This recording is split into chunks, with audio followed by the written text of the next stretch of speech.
सुप्रभात बच्चों, कैसे हैं आप लोग। आशा करती हूँ कि आप सभी बच्चे घर पर स्वस्थ और सुरक्षित होंगे, साथ ही अपनी पढ़ाई भी कर रहे होंगे। बच्चों, आज हम हिंदी व्याकरण का पाठ 10 पढ़ेंगे। आज हम पाठ 10 में पढ़ेंगे उपसर्ग। आज उपसर्ग के बारे में हम अध्ययन करेंगे। तो चलिए बच्चों, हम शुरू करते हैं आज का पाठ 10, जिसका पाठ का नाम है उपसर्ग। उपसर्ग क्या होता है बच्चों, आज हम लोग पढ़ेंगे। हिंदी भाषा में अनेक शब्द अपने मूल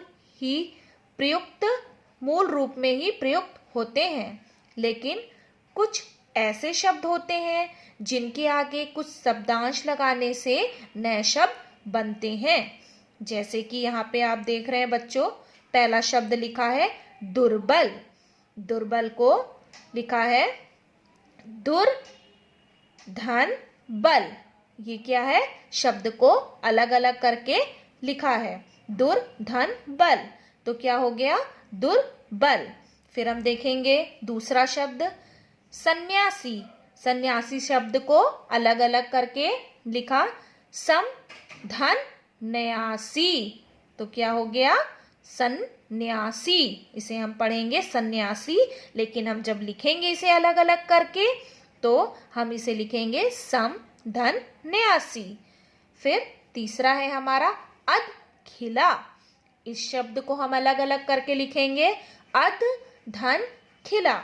तो बच्चों, हम यहाँ पे देखते हैं कि यहाँ पर बल, न्यासी और खिला मूल शब्द है, जिनमें क्रमशः दुर और सम और अध शब्दांश लगने से क्या होता है, नए शब्द बनते हैं। जैसे कि दुर्बल, सन्यासी और अधकिला शब्द बन गए हैं। जैसे कि मैंने अभी आपको बताया कि दुर्बल, तो दुर और बल अलग अलग है, फिर इसको जोड़ने से क्या बना, दुर्बल। कौन सा शब्द बना, दुर्बल एक शब्द बना। ये शब्दांश क्या कहलाते हैं, उपसर्ग कहलाते हैं। इनके लगने से मूल शब्दों के अर्थ क्या हो जाते हैं, बदल जाते हैं। तो बच्चों, जो शब्दांश जो मूल शब्दों के पहले जुड़कर उनके रूप और अर्थ में परिवर्तन कर नए शब्दों की रचना करते हैं, नए शब्द बनाते हैं, बनते हैं, उन्हें हम उपसर्ग कहते हैं। जैसे कि बच्चों, यहाँ पे आप देख रहे हैं कि एक मूल शब्द में अलग अलग शब्दांश लगाकर अनेक नए शब्द बनाए गए हैं। जैसे कि देखिए, मूल शब्द हमारा क्या है यहाँ पे, गुण, क्योंकि हमारे यहाँ पे जो शब्द हैं निर, और फिर हमारा शब्द क्या बना है, मूल शब्द गुण से क्या बना है, निर्गुण। यहाँ पे आपको दिख रहा है कि यहाँ पे लिखा है निर और मूल शब्द क्या है हमारा, गुण। गुण हमारा मूल शब्द है और ये क्या हमारा शब्दांश। तो इनको मिलाने से बना नया शब्द बनता है निर्गुण।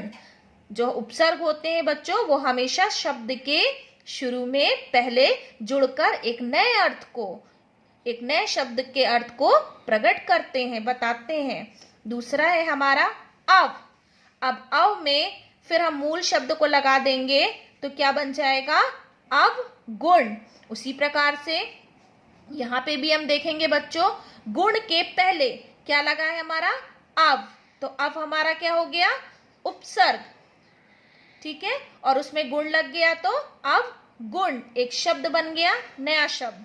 फिर है हमारा स, फिर मूल शब्द उसमें लगा गुण, तो ये क्या बन गया, सगुण।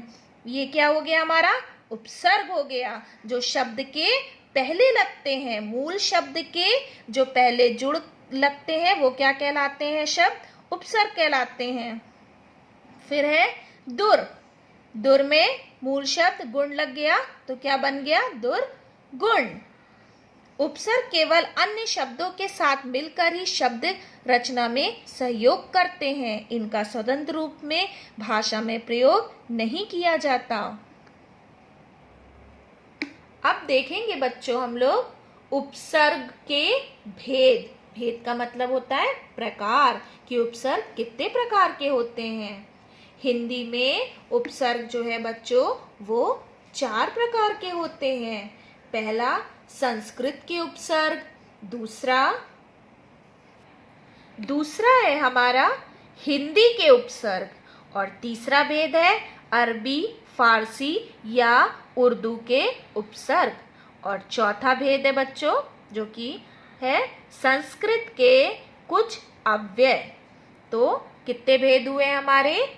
4 भेद। किसके भेद बताए मैंने आपको? उपसर्ग के 4 भेद। अब हम सबसे पहले देखेंगे बच्चों संस्कृत के उपसर्ग। संस्कृत के उपसर्ग में सबसे पहला है बच्चों आ, जिसका अर्थ है अभाव, निषेध। अभाव भी बोलेंगे या निषेध। उससे शब्द बनता है अज्ञान, असत्य या अधर्म। ये क्या है बच्चों? ये आ उपसर्ग से बना है। दूसरा है हमारा अप, जिसका अर्थ है हीन, बुरा या अपूर्ण। अप से हमारा अप उपसर्ग से नए शब्द क्या बने? अपकार, अपमान, अपशय, अपहरण, अपशकुन। तो बच्चों अपकार, कार क्या हमारा एक शब्द है, और शब्द के पहले हमारा क्या लगा है? अप क्या हो गया हमारा? उपसर्ग, और कार क्या है? हमारा मूल शब्द। तो इन शब्द को जोड़ने से क्या बना? अपकार। फिर है हमारा आ, जिसका अर्थ है तक या सहित। आ से आजन्म, आगमन, आजीवन। ठीक है बच्चों। फिर है हमारा अव, जिसका अर्थ है बुरा या हीन। उससे शब्द बनते हैं अवगुण, अवनति, अवशेद या अवरोध। फिर है प्रा से के अर्थ है आगे, अधिक या ऊपर। इससे शब्द बनते हैं प्रा से प्रबल, प्रयोग। इसमें आप देख रहे हैं जो उपसर्ग क्या है वो हमारा शब्द के पहले लगा है। क्या है हमारा? प्रा से प्रबल, प्रयोग, प्रयास, प्रगति। ठीक है बच्चों। अब हम देखेंगे हिंदी के उपसर्ग। ये थे हमारे संस्कृत के उपसर्ग। अब हम हिंदी के उपसर्ग देखेंगे। अब दूसरा देखेंगे संस्कृत के उपसर्ग। सबसे पहले देखेंगे बच्चों हम लोग फिर अन मतलब अर्थ हुआ के बिना, रहित। उससे शब्द बनते हैं अन से अनपढ़, अनजान, अनदेखा, अनहोनी या अनमेल। फिर है बच्चों दूसरा उपसर्ग हमारा अध का अर्थ है आधा, जिससे शब्द बनता है अध खिला, अध पका, अध जला या अध मरा। यहाँ पे भी बच्चों वैसे ही है। खिला के हमारा मूल शब्द है, और अध क्या है? उपसर्ग।